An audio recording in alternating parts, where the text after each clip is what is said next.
And turn off the waiting room so people can come in. Okay. So welcome everyone. My name is Allison McWilliams. I am the Assistant Vice President for Mentoring and Alumni Personal and Career Development here at Wake Forest. And we are going to go ahead and get started.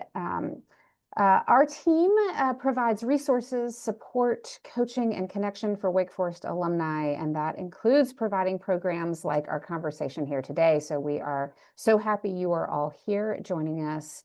I am thrilled to welcome you to today's webinar on unlocking the hidden job market. During this time of job changes, layoffs, pivots, we all need to know how to best position ourselves for that next opportunity. And when upwards of 70 to 80% of jobs are found through the hidden job market, we all need to figure out what that is and how to access it. In fact, if you are relying solely on online job applications, you may be missing out on the best opportunities out there. And that's what today is all about. So before we get started, let me go over a little bit of housekeeping. You are muted and your videos are turned off, and I request that you keep it that way for the best experience for all of our participants. We will have some time at the end for Q&A, so please put those questions in the chat as we go. I am also right now going to put the handout link that I shared ahead of time in the chat as well, in case you need to access that. We are recording today's webinar, and I will send that link out to you afterwards, along with some follow-up resources, including our speaker's website and opportunities to connect with her. And I know we'll talk a little bit about that too towards the end. But let me go ahead and introduce today's speaker. Certified career coach and founder of Create Your Career Path Career Coaching, Hallie Crawford. Hallie will be familiar to some of you today, and we are thrilled to welcome her back to Wake Forest. In addition to coaching, Hallie is a speaker and an author based out of Atlanta, and since 2002, her team of coaches has helped thousands of people find and succeed in their dream job. She's regularly featured in media, including U.S. News, Forbes, CNN, Money Magazine, The Wall Street Journal, and more. Hallie has an undergrad degree from Vanderbilt and a master's from the University of Illinois, and has personal experience with career transition as well. So, Hallie, I am going to turn it over to you. Thank you, Allison. Greatly appreciate that intro. And you introduced the topic perfectly to remind people that they could be missing out on opportunities if you are just using online job boards. And that's why we're here today. So I really appreciate your time, especially during summer break. This is a perfect time actually to be thinking about this, because in the fall, which is coming up pretty quickly, employers and recruiters are going to start getting even more assertive about hiring people. So this is a perfect time to be thinking about all of this. And what I want you to know too is that sometimes our clients will say, well, since it's slower during certain times of year, whether it's holiday time or whatever, should I kind of put my search on the back burner or not do as much? And I always want you to be networking and trying to leverage the hidden job market, because in some cases for people, they're actually in the office, but it's quieter. So this is also a good time to get all of this started as well.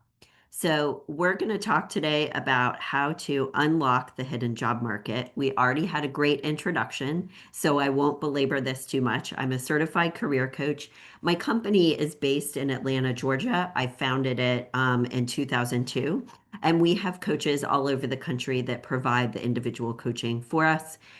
Certified coaches that are great with everything, all the way to resume, LinkedIn, all that other good stuff. Undergraduate degree from Vanderbilt and master's degree from the University of Illinois.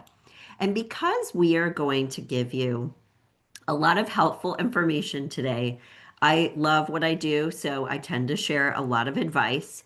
We don't want you to get overwhelmed. So here's what I would recommend is, just as a quick reminder, you are going to get a copy of the recording, And we are going to share the slides or are willing to share the slides as well. I'm going to put a link to the slides in the chat box now. So if you'll locate that, so you can download those so you don't feel like you have to frantically be writing everything down. And what we would suggest is that you choose one action step that makes the most sense for you and resonates the most for you and your situation based on where you are with leveraging the hidden job market, whether you're just starting out, whether you're in the throes of things and you need to fine tune your strategy, pick one thing that you will do and take action on in the next week. And then you can revisit everything later on. So let's discuss, first of all, and then we'll get to our agenda for today, a couple of reasons why this is such an important topic. Number one, if you look at this first slide, it's understandable that job searching can be really stressful for people. Job seekers will tell us all the time, because this is what we do all day, every day. They're uncertain how to handle their search. What do I do? Where do I spend the majority of my time? Is LinkedIn Premium worth it? All of these questions that we get all of the time. It's also sometimes hard for people to know how to network effectively. Sometimes people feel more comfortable networking, more comfortable in person, and sometimes they feel more comfortable virtually or vice versa. And so there's a lot of different things that kind of play into this. What do I say? What's my elevator speech? How do I come across in the right way? And on the right-hand side, and then we'll move to this next slide, networking, even with all that technology that's out there. And so I worry sometimes that not just with LinkedIn, but with AI and everything else that job seekers can use these days to help them with their search. I worry sometimes that people will start to think, oh, I can just post my resume or, apply to jobs online and I'm going to get something and it'll just kind of land in my lap. And that's not the case. Networking is still the best way to get a job. The technology helps us be more effective with it. But as Allison said a few minutes ago, upwards of between 70 to 80% of the jobs that are secured, they are secured through the hidden job market. That's why this is so important. They're talking with a friend of a friend, and that person says, oh, I know someone who's hiring. We had a client once who was actually in New Jersey, and he was speaking with someone, a friend of his in North Carolina, and he was like, you know what? There's actually going to be an open position here soon. They are talking about letting someone go, and they just haven't advertised the position yet. So this is why this is so important. This word of mouth thing is still a really big deal. So let's talk about what we're going to go through today, and a couple of quick admin items too. So we're going to talk about networking and how to be more effective with it. As part of this, we're going to discuss LinkedIn and how to leverage not just creating the right profile and having the right things on your profile, but what you need to be doing proactively with LinkedIn. Because LinkedIn is not supposed to just be this static thing where, okay, everything's on there. Now I'm going to wait and see what happens. We want you to leverage it. We'll talk today too about informational interviews, what those mean, how to conduct them, and we will have time for Q&A at the end. The QR code for the slides is here. There's also a link to it in the chat box.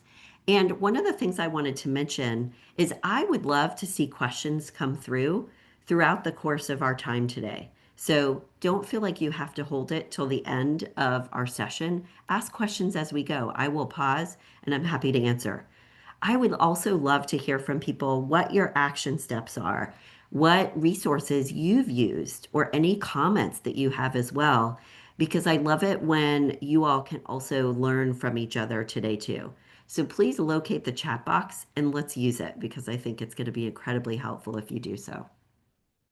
So let's talk first about what the hidden job market means and this networking piece of it. So most of you probably know it is unpublished jobs, jobs that are not advertised publicly, that are found or identified through networking, talking with peers, talking with friends, colleagues in your industry, etc., talking with or job openings that recruiters or headhunters are working on, or through searching on LinkedIn to identify people who are hiring. And the ways to tap into the hidden job market through networking, several items are listed on this slide. And I'm going to go through each one of these individually and discuss each of the items, and then we'll keep progressing. So, the ways that we suggest you start to tap into the hidden job market through networking is we really like it when people, in addition to considering working with larger recruiting firms like Robert Half, like Korn Ferry, et cetera, Lucas Group, those are all great. The larger recruiting firms, though, tend to work more so with C-suite level. It's not always like that, but the majority of the time. So, tip number one on this slide is go ahead and try to identify recruiters or placement agencies that are smaller shops and local to you that serve people in your area. You may also be able to find industry specific recruiting firms that work nationwide, but they're within that niche. You may be able to identify some recruiters that you could connect with through your Wake Forest Alumni Association, someone who's an alum who might be willing to give you a few nuggets of advice and say, for example, this isn't the type of industry I work with, but I know someone who does. So leverage headhunters, recruiters, etc., but look for people that are more local to you so that you're narrowing your focus a little bit more there. Another way or second way on this slide to start to tap into the hidden job market is it's definitely worth if there are companies or organizations that are on LinkedIn that you're really interested in. We recommend following them because you're going to get to know what's going on with them. And also, in some cases, they might post job openings that are coming up for them. And quick question that came through headhunters. Yeah, they do exist. So some headhunters or recruiters are external and they are hired by an organization to conduct a search for them. Some recruiters or headhunters are internal, and those are more often called like talent acquisition. They work for the company to identify candidates. So they definitely do exist. The third thing that you can consider is if there are certain organizations, again, that you're interested in, I would go ahead and like subscribe to or sign up for news alerts about those organizations.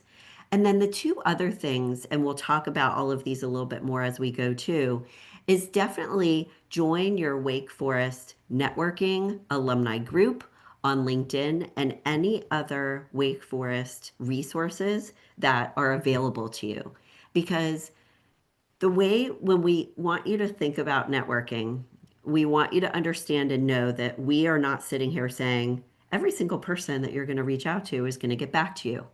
You need to think of it a little bit like sales. And if you're going to get a 20% return rate, for example, then you need to reach out to more people.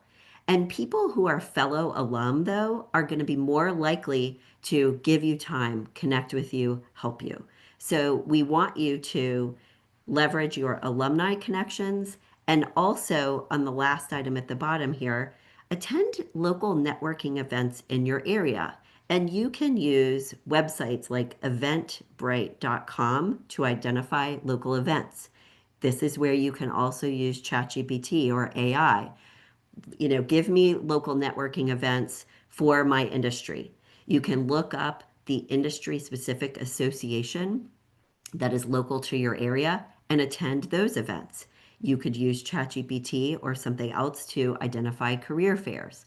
So, in addition to the one on one networking, and we'll talk about informational interviews closer to the end today, it's really important and useful for you to also attend networking events.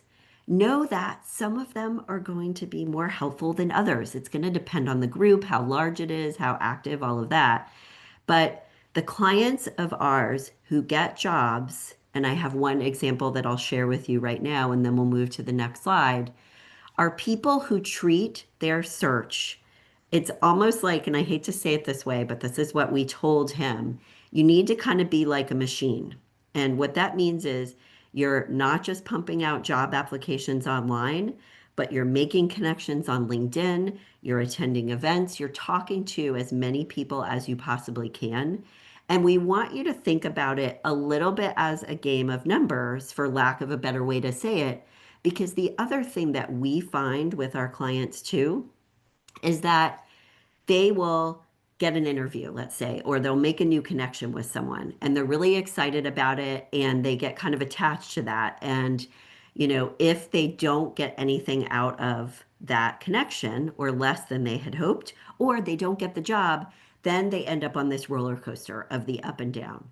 So we want you to network your little heart out until you have a paycheck in your hand, okay? A recruiter once told us that they don't want you to stop searching until that first paycheck actually hits your bank account. I think that's a little bit extreme, but you get the gist. But think about it as even when you're getting some traction with your search and you're getting some momentum, that's great, but you still want to be saying, okay, what do I need to do next? Who's the next person I need to talk to? So that you don't get too attached to any one particular thing in case it doesn't work out and you're looking for that next thing. I hope that makes sense. Let me know if you have questions about that. So, as part of networking, one of the things that I'd like to suggest that you do, first of all, is look at the left-hand side here. Start with people that you know. So, get your LinkedIn connections up to 500 plus, please, because there is a magic number on LinkedIn that in an ideal world, you want to at least get to 500 connections. So look through your phone, connect with Uncle Joe, anybody else that is in your phone, go ahead and get up to that number of connections. Connect with former colleagues, your current colleagues, former bosses, friends and family, professors even. I think that's more obviously for more recent grads, but you get the gist. Get up to that 500 number and start a list slowly but surely of people that you would like to start connecting with. Connect with them on LinkedIn and start to work through your list of people that could be helpful for your search. We highly recommend staying organized with your job search overall, but also with your networking connections specifically. Put them down in Excel and keep track of who did I talk to, where was it, what was said, what's my follow-up, if any, with that person.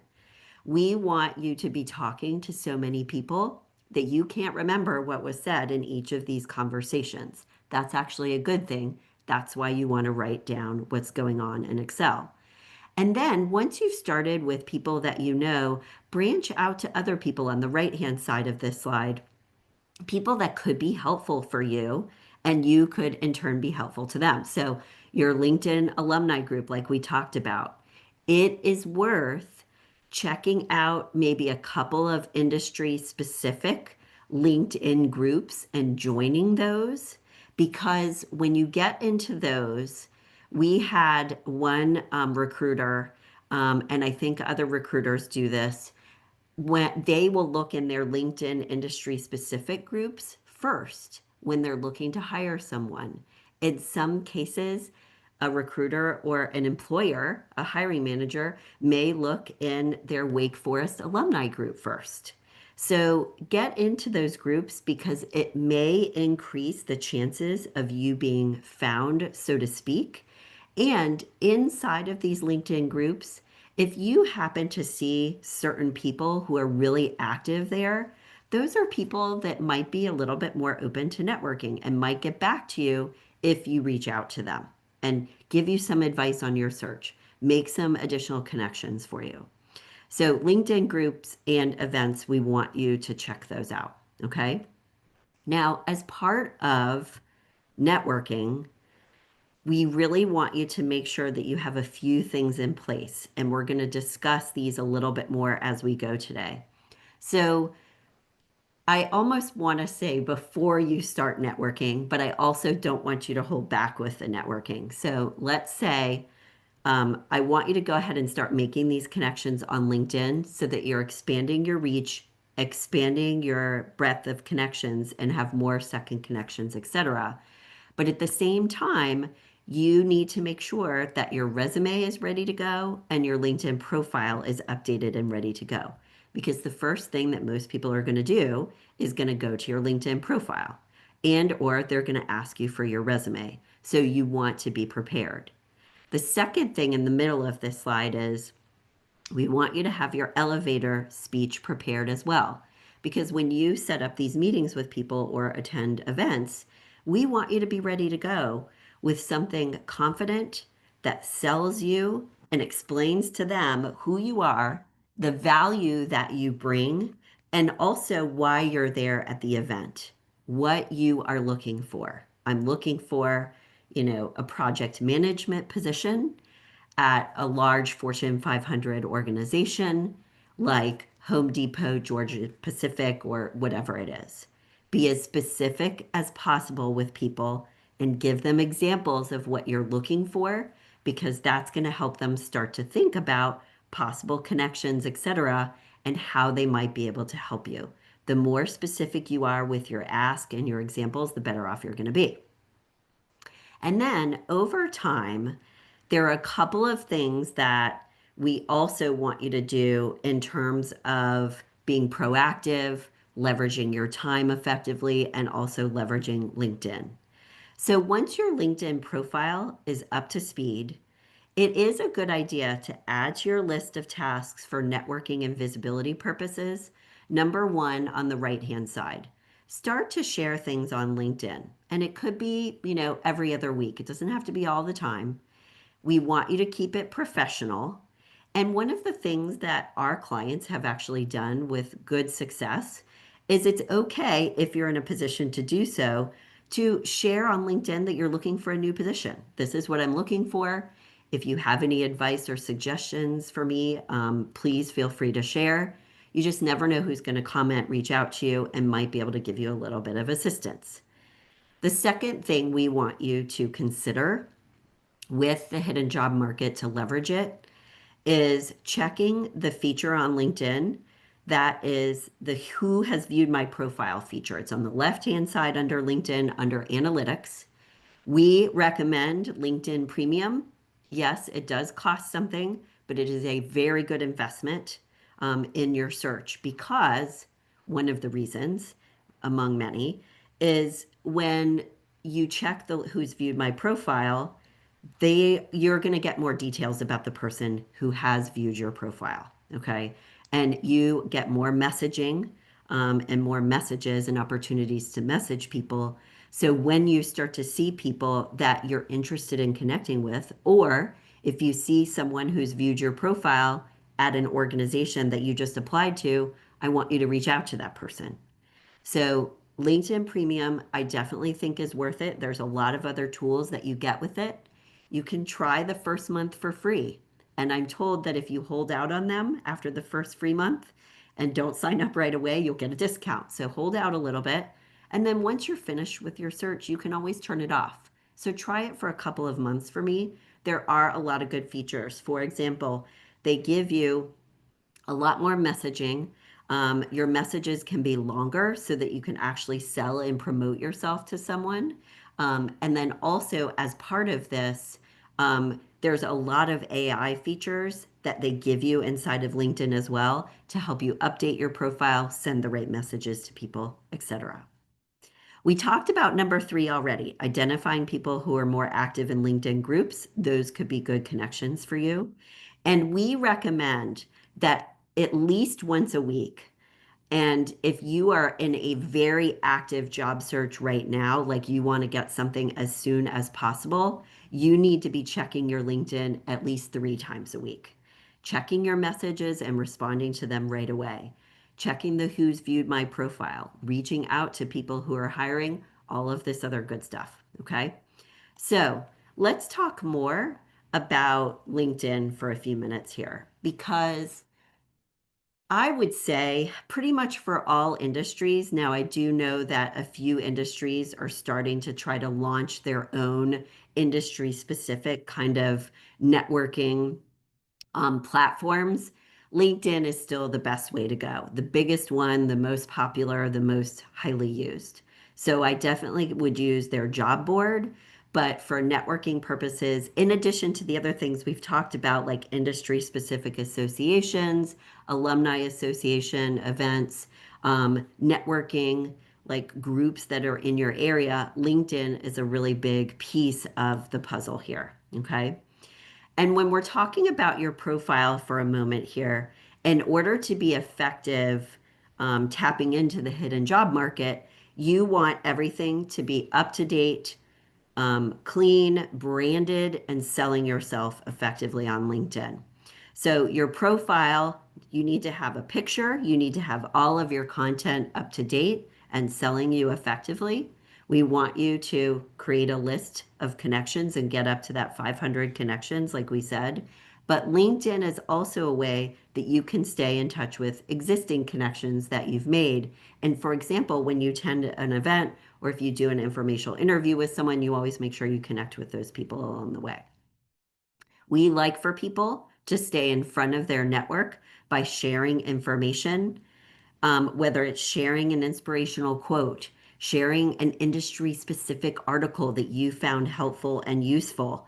This is an easy way for you to stay in front of people because they're going to see that in your feed. You can write an article, or if there was a blog post that you wrote, or something like a PowerPoint presentation that you gave, or something that would be useful too, feel free to do that. But it doesn't have to be generated by you.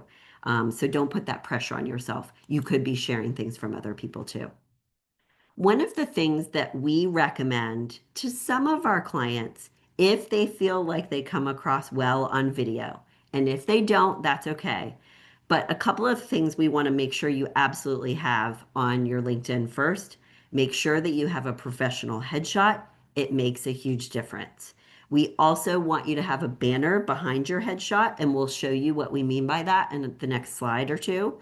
And we also would, as an alternative, if you feel like you're really good on camera and you want to really stand out from the crowd, one of the things you can consider adding over time is a quick video introduction of yourself and your about section.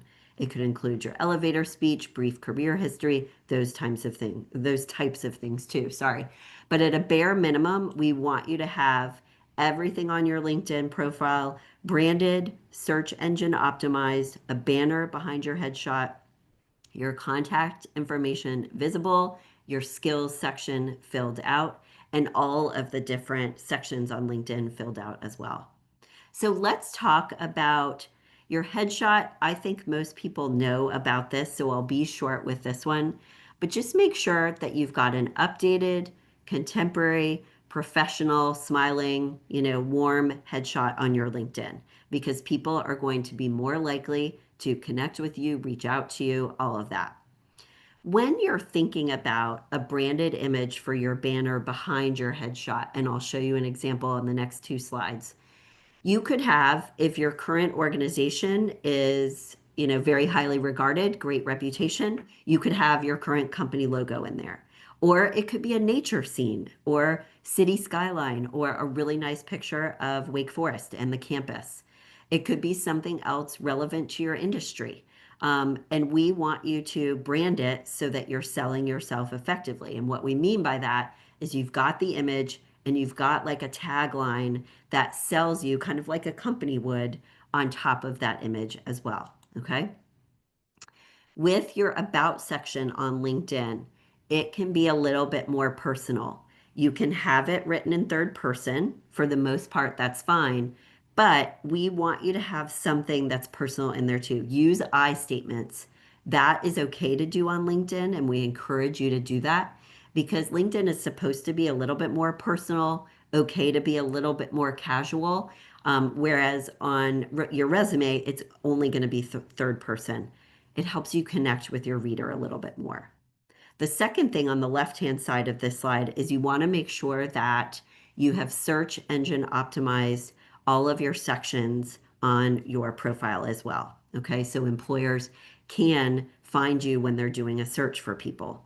So employers and headhunters or recruiters have a system called, oh, and I'm totally blanking on what it is, but it's basically like LinkedIn Employer, or I think it might be LinkedIn Recruiter. Bottom line is they can plug in the qualifications of the type of candidate that they are looking for, and LinkedIn will show them profiles of people that could be helpful for them.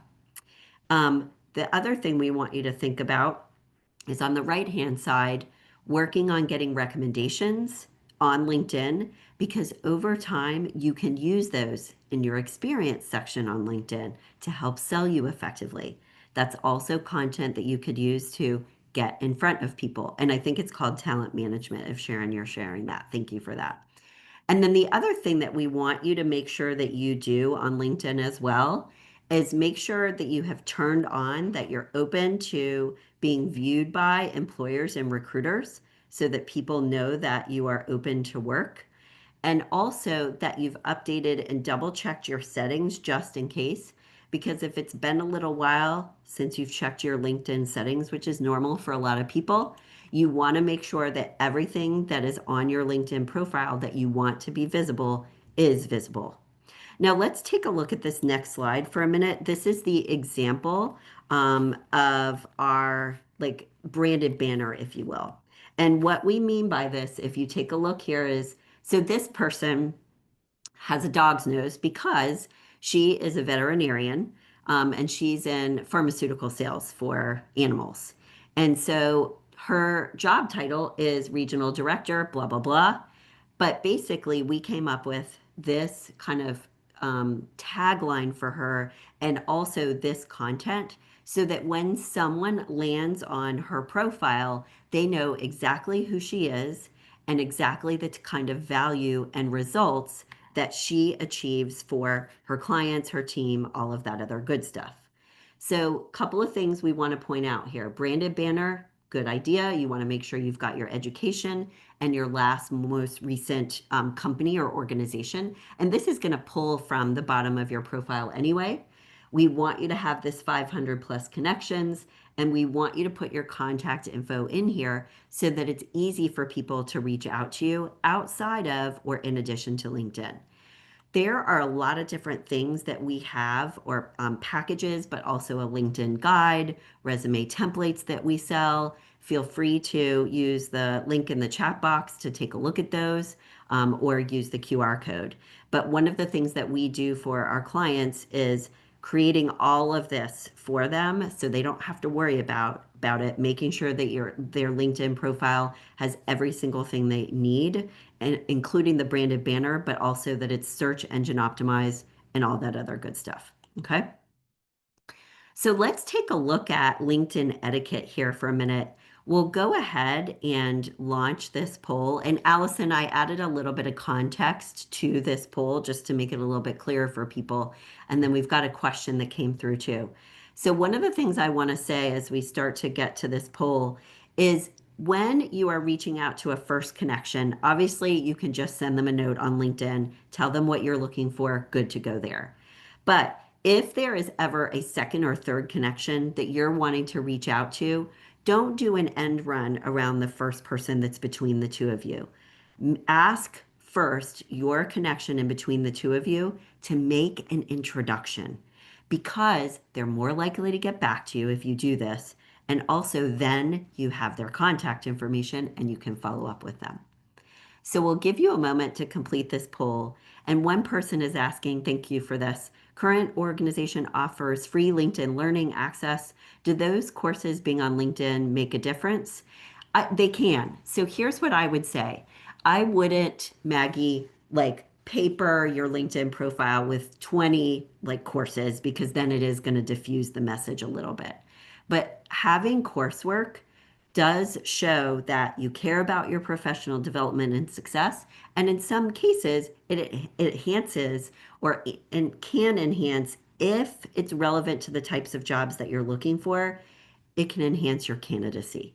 So yes, I would definitely recommend it, but I would only be posting the ones on there that could help you get that next job, if you will.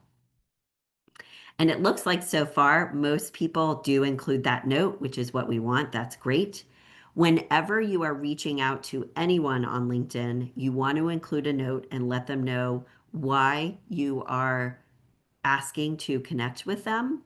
And we also want you to make sure that if you're ever asking for and you want to connect with someone else, ask that first person that's in between the two of you, let them know you are not going to ask them for a job, but you would just love to get their opinion or advice on how to put your best foot forward in your search.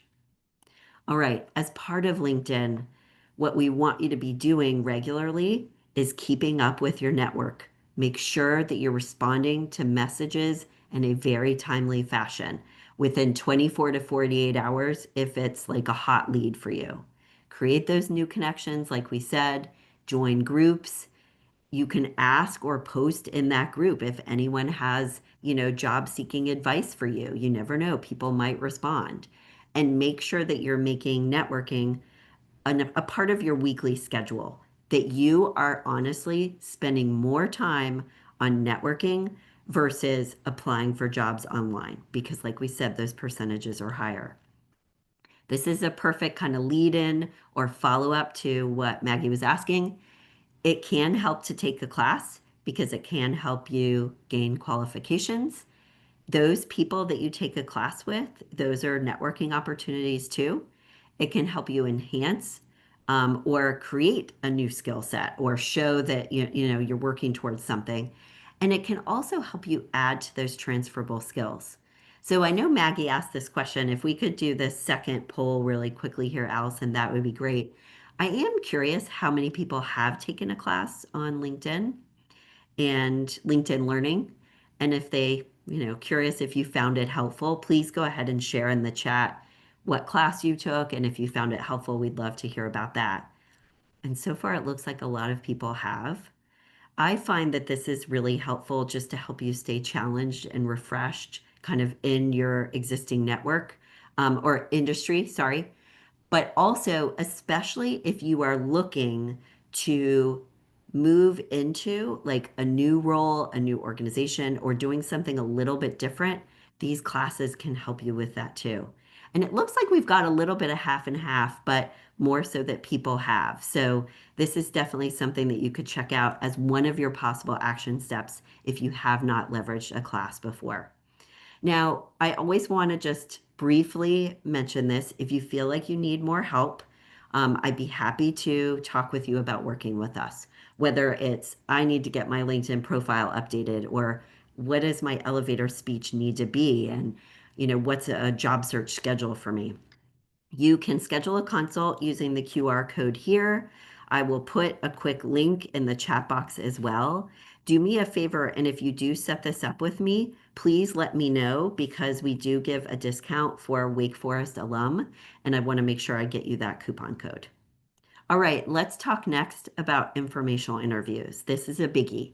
So, with informational interviews, these are basically one-on-one conversations with people who are in three kind of categories, if you will. They could be in an industry that you're wanting to get into or stay in or expand your network, in a role that you're interested in or curious about and want to get into, or at an organization that you're interested in.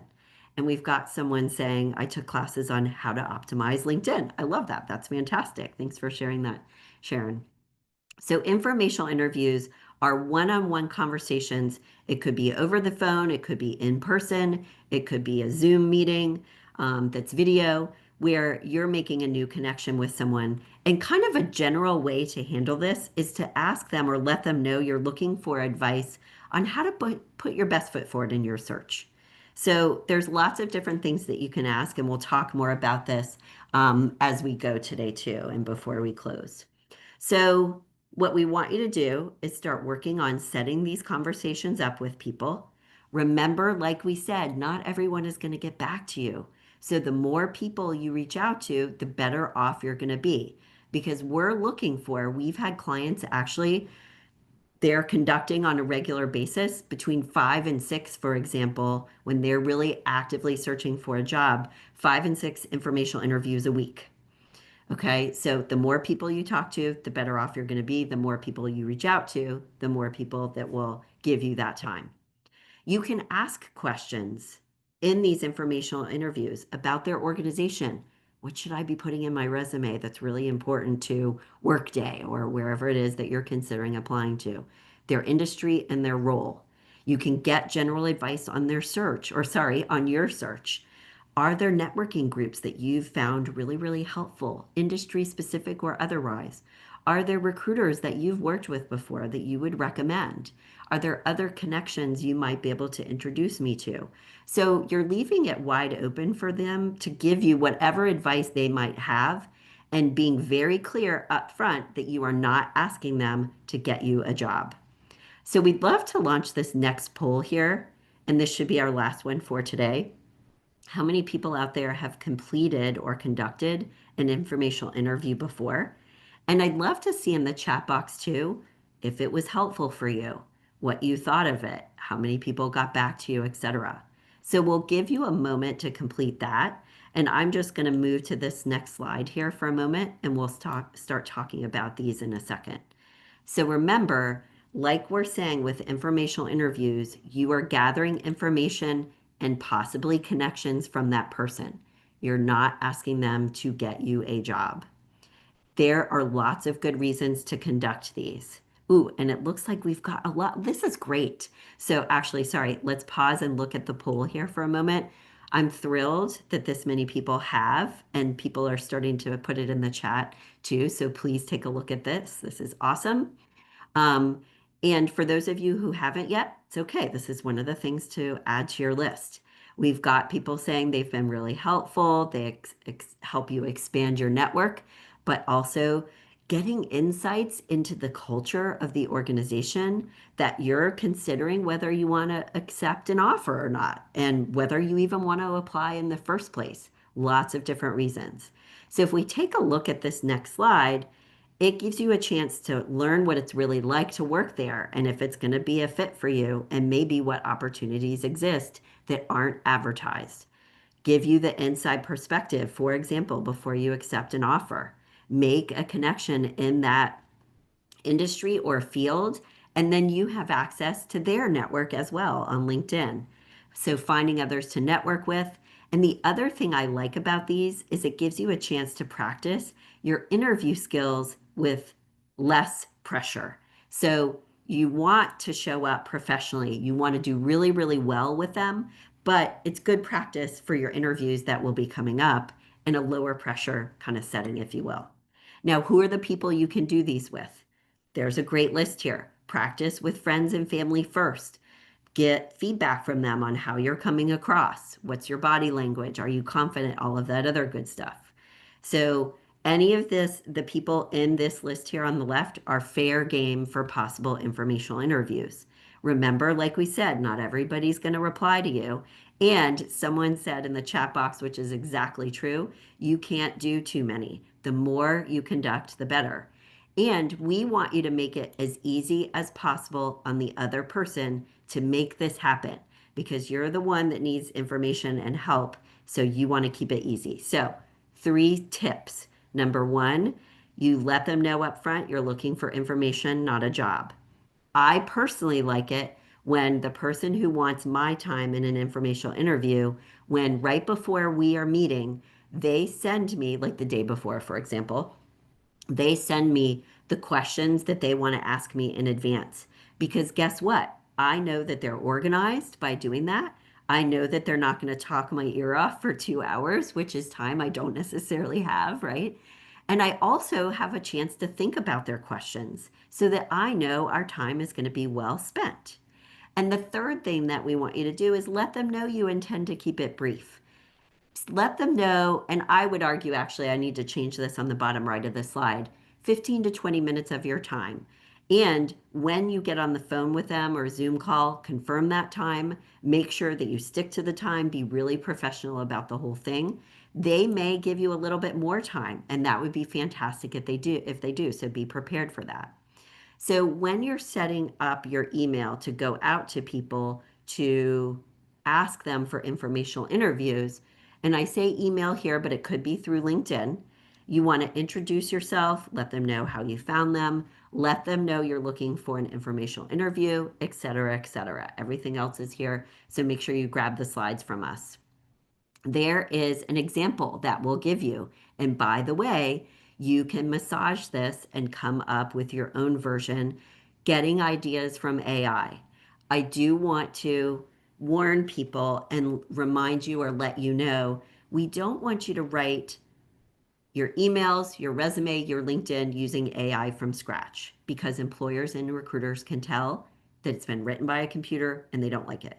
So it's okay to use AI to get ideas, to edit your content a little bit more, get suggestions, but don't just copy and paste every single thing that it says because they'll discount it. So just be careful about that.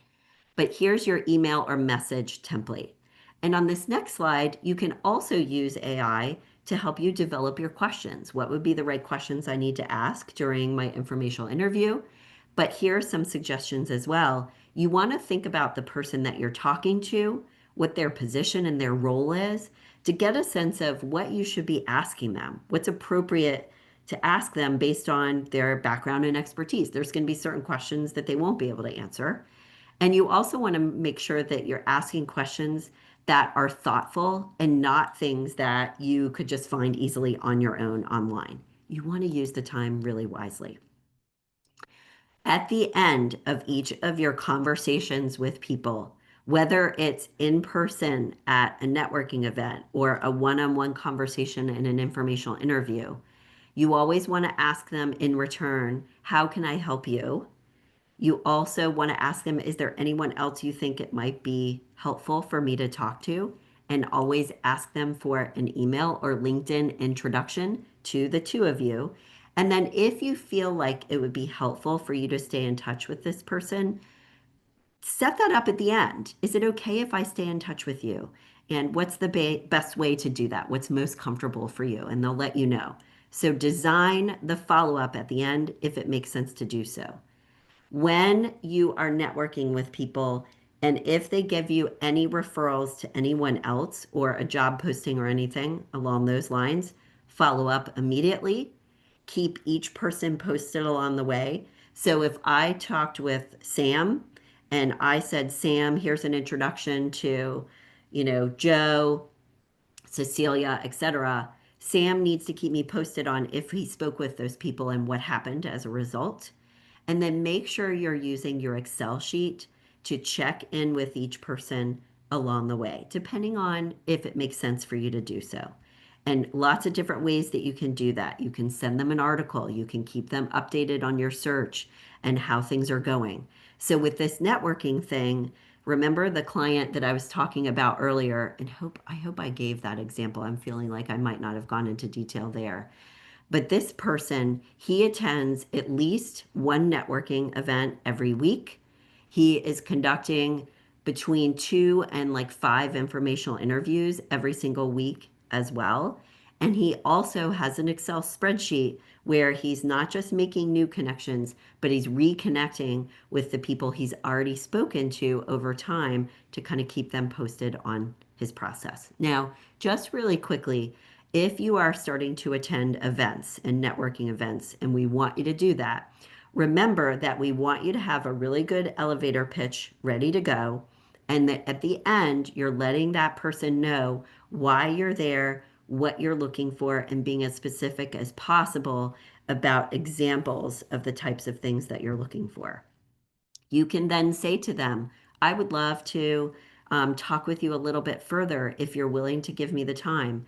Is it okay if we connect on LinkedIn and I follow up with you in the next few days? And I'd love to take you to lunch or take you to coffee, or if it's better for you and easier to do a quick phone call, whatever is going to be best for them, you want to make it easy on them. But we like networking events as well because you can meet a lot of people at once. You can be a little bit more efficient with your time. All right, so let's start to move towards action steps and Q&A. So go ahead and put comments, questions, or anything else in the chat box. I did want to mention a program that we have coming up that may be relevant for you, or it may be relevant for a loved one who is struggling with, what do I want to do next in my career? How do I, identify what that is and start to create and design my career path in the right way? It starts next week. I'll put a link to this in the chat box right now. It's a virtual workshop where it's 4 sessions What you get from it and the purpose of it is listed here. I'll put it in the chat box right now. Feel free to share this with anyone you know that is struggling a little bit with, I don't feel like my career is on the right path. We'd love to talk with them a little bit more and have them join. So, would love to get action steps. So let's go ahead and share those in the chat box. And you can pick anything, obviously, that we talked about today that's relevant to you. It could be, I need to expand my networking connections. It could be, let me get one informational interview set up and just try it out and see how that goes. Remember, you can get the slides. There's a discount if you talk with me about coaching. Happy to discuss that with you to figure out if it's the right thing for you to do. Okay, so remember in the chat, informational interviews, we're getting good kudos on those and how helpful those can be. Another person shared, yeah, I also like to leverage informational interviews with former colleagues and managers to catch up and stay connected. I love that. That's what we want to do. We have another person sharing, explore doing an about me video on LinkedIn. Yeah, I like doing videos personally, so try it out, see what you think. Any other, ooh, we've got some more informational interviews for each week for the next few weeks. That's awesome. Thank you for sharing that. And Allison, while we're waiting for more questions to come through, anything you want to ask or announce, and we'll give it a few minutes because we have that and I'm happy to answer anything too. Yeah, and I'm not sure, Maggie had a question earlier. I can't remember if you saw this one or not about putting LinkedIn Learning courses Yes, on the profile. we And did, and we talked okay, about that. great. Great. I want to make sure that Yep. you got that one. Yeah. Um, yeah, I think the other thing, you talked a lot about AI, and obviously this is on everybody's mind right now, but I wonder Yeah. if there's anything else you might share about, are there specific AI tools, strategies, that we should all be thinking about to leverage this hidden job market? Sure. So it is on everyone's mind, like you're saying. I personally, for example, I just use ChatGPT right now. And our coaches do with our clients just because it's, that accessible one, easy for us. And we don't actually create an account because I don't think you necessarily have to. You can use it for languaging and massaging or editing messages to people, resume, LinkedIn, like content development, creation, all of that. But you can also use it to identify like networking events in your area, identify the top strengths that should be on your resume and your LinkedIn. You can also search like companies that are hiring in Atlanta, for example, or in North Carolina, in like this particular industry. So you can use it for a lot of different purposes. You can also use it to help make sure that your resume has the right keywords in it. Remember and just keep in mind as you're using it that it's a computer. It's not always going to have the exact right answer. And in some cases, like with resume, for example, and keywords, sometimes people will find that, okay, it's putting a little too many keywords in there and it just looks stuffed with keywords. So remember to use it as a tool and a resource, but still, like, you're going to have to think about how to guide it in the right way and use the information in the right way as well. So Yeah. we had another question that came through, and thanks, Allison, for mentioning Mhm. that one. Organization is facing layoffs in next 2 months. How do I make my hidden network utilization more low key? Totally get it. So please know that LinkedIn obviously realizes that its platform is not going to be useful if you can only publicly announce that you're looking and then people get fired, right? So couple of things we recommend to our clients is number one, when you're updating your LinkedIn profile, you can do it in increments and slowly over time so that it's not like one day it looks one way and the next day it's completely changed. And if you're worried about your organization noticing, I'll tell you that not that many of our clients are concerned about their organization noticing, but that doesn't mean that you should throw caution to the wind. Like, think about whether you feel like your boss is really paying attention to LinkedIn or not, or if your organization is. But that's one way to kind of mitigate it. Another way is you may want to network with people outside of your geographic area if your industry is really small and kind of people talk, if you will.